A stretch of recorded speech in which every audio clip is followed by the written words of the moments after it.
Hello everybody, I am here with a pretty cool video on how to farm your proficiency for your weapon and a little bit of your levels too, so you can, level up a little bit here.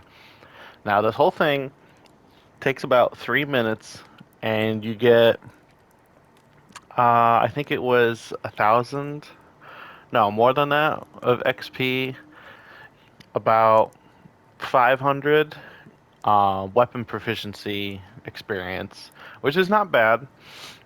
I'm not sure if this is the greatest way to farm this method, this experience, but this is what's been working out for me really well.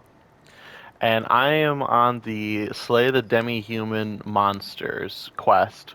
So this is like beginning of floor 2. So I get this is a pretty late game. I'm not maybe late game. I mean, I don't know what you consider late game because I'm not finished with floor 2. This is like the beginning-ish of floor 2. Um, and I'm definitely a few hours into this game.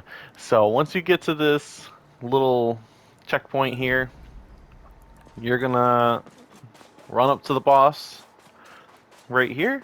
It's gonna spawn a bunch of enemies, and currently I'm trying to do the axe and shield weapon because this isn't really my favorite weapon, but I'm after the achievement to max out all of the weapons.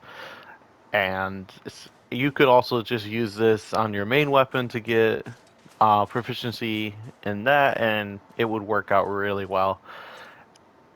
So let's get into the battle.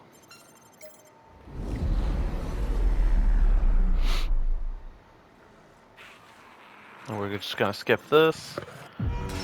Like I said, this is gonna take about 3 minutes. You're probably gonna get blinded like I do. If you gotta, you can block that too. I got a little jumping attack buff on me. Take care of these small fries. Nice. Boom. I'm gonna throw some dust. Nice.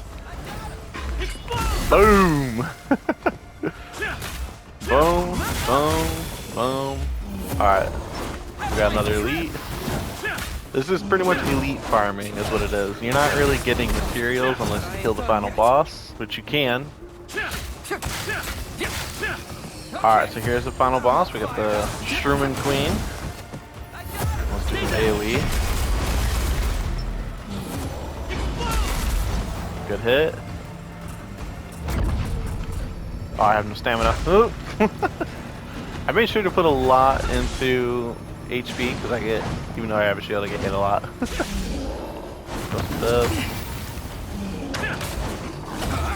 Boom. Alright, look at that. We got the proficiency up to 10 with this axe. This took me about a half hour to get the final level, which is 6,000, a little over 6,000 points. So 6,000-ish for a half hour of work. That's pretty dang good, I think. Now she's gonna do this about twice. You can jump over these attacks, you can dodge roll them if you're good timing. I usually just jump. Now you can fight the boss, or you can do this and go right to the checkpoint. And now boom. Sure this way. Rinse and repeat, and that's about it. Now, the good thing about going back to checkpoint is you keep your team skill stuff. So like, I can immediately use Zash's buff. If I have the triangle, ready to use, I can just walk in, triangle, basically takes out the first wave. This fight is going to be exactly the same each time you do it. So keep that in mind. You can kind of use certain skills to clear it faster. The final fight, after you take off the Shroomin Queen's, I don't know, dance stuff in the back, her little feather things, she'll spawn a couple of more ads, and there are times where I've beaten her too fast and she won't spawn them, but then there are other times she will spawn them.